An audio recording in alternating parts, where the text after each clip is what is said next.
Bismillahirrahmanirrahim. Assalamualaikum warahmatullahi wabarakatuh. Alhamdulillahirabbil alamin. Rabbi shrah li sadri wa yassir li amri wa hlul 'uqdatam min lisani yafqahu qawli. Amma ba'du. Hadirin yang berbahagia, pertama-tama marilah senantiasa kita memanjatkan puja dan puji syukur kehadirat Allah Subhanahu wa taala, yang mana pada hari ini kita masih diberikan nikmat sehat, nikmat iman, dan nikmat Islam dalam rangka menyambut momentum Isra Mi'raj Nabi Muhammad SAW 1443 Hijriah. Sholawat dan salam mari senantiasa kita hadiahkan kepada Nabi akhir zaman, Nabi dengan mukjizat Al-Quran, Nabi yang Allah berjalankan melalui peristiwa Isra Mi'raj, yaitu Nabi Muhammad SAW. Mudah-mudahan seiring dengan kita bersolawat, kita akan mendapatkan pertolongan beliau di hari akhir nanti. Amin Allahumma amin.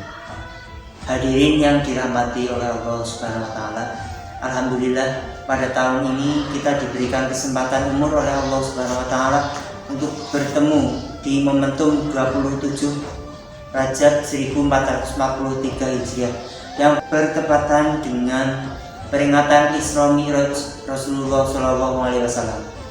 Meskipun sekarang negeri ini masih banyak ditimpa cobaan yang berat berupa wabah, namun semoga saja semangat diri, keluarga, umat terus terjaga dalam meraih takwa.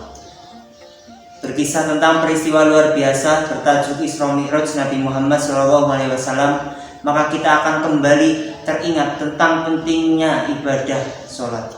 Bagaimana tidak? Sholat adalah ibadah yang spesial dan utama yang Allah perintahkan kepada Rasulullah SAW beserta umatnya.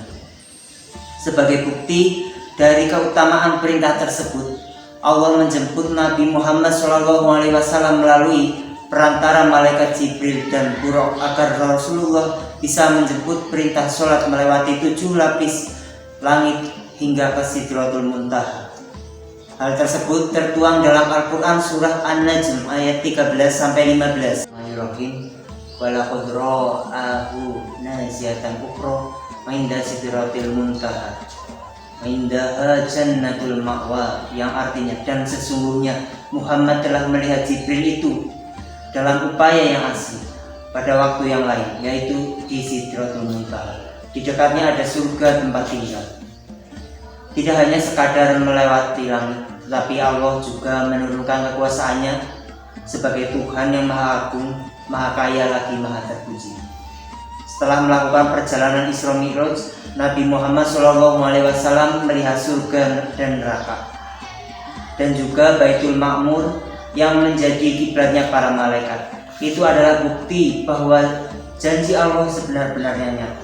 Lalu bagaimana dengan kisah kita sebagai umat akhir zaman di hari ini? Seiring dengan berkembangnya teknologi dan berlalunya zaman, tantangan maupun ujian hidup pun terasa berat.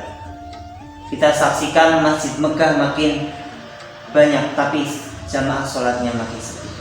Belum selesai sampai di sana, semakin kesini perdebatan antar sesama muslim gara-gara perselisihan pendapat semakin melunjak dan membuat Islam seakan-akan tercerai-berai.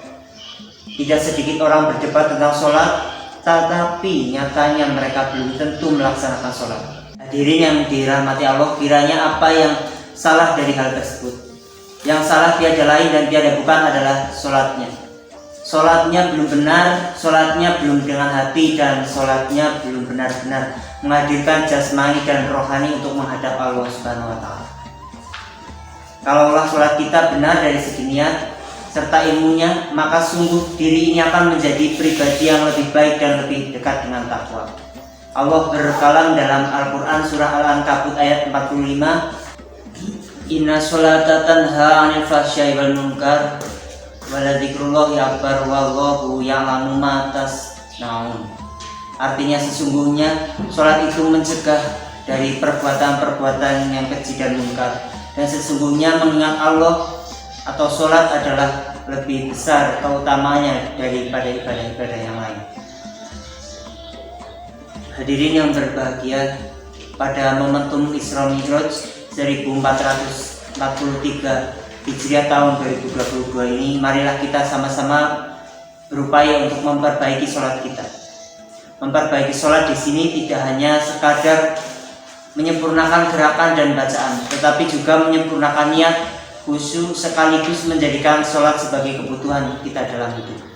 Karena di dunia ini hanyalah persinggahan semata, maka sudah semestinya kita menyiapkan bekal yang banyak untuk persiapan di akhirat nanti. Hadirin yang berbahagia, inilah pidato singkat yang bisa saya sampaikan pada kesempatan yang mulia ini. Semoga kita bisa mengambil hikmah dan kebaikan dari apa yang telah saya sampaikan.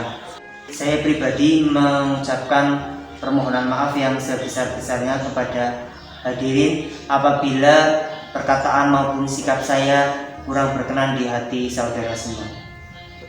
Sekian dan terima kasih. Wassalamualaikum warahmatullahi wabarakatuh. Selamat berjumpa kembali di Kultum Ramadan SMK Muhammadiyah Sadang selanjutnya.